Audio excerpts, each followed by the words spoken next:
Si VNC na ang susunod na model. So, andyan po ang naggagandahan na Key Angels. So, silang lahat ay may kanya-kanyang angking ganda. So, Velvet Box Models Candidate who will be the next face of Velvet Box. So, sino nga ba?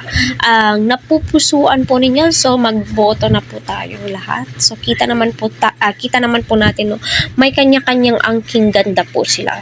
Pero, ang masusunod po dito, yung mga botante, kung sino yung gusto po nilang maging Velvet Box.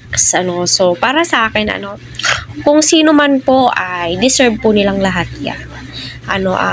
Pasok naman po sila sa lahat ng rankings po, pero nasa sa atin po kung sino po yung iboboto po natin at ano po yung mga or papaano po tayo mag-votes. So shout out po sa lahat ng Team EDSI out there, so boto na po tayo, kung papaano.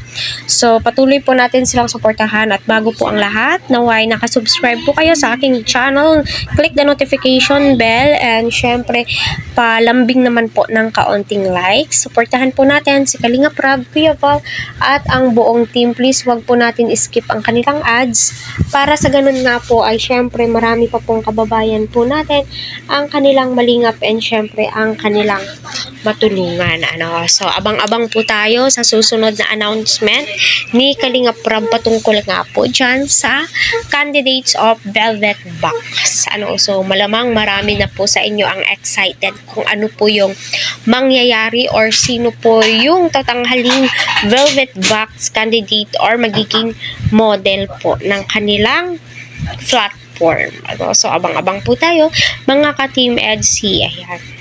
At alam naman po natin lahat na lahat tayo ay gagawin po ang paraan para yung mga key angels po natin ay pasok nga po doon.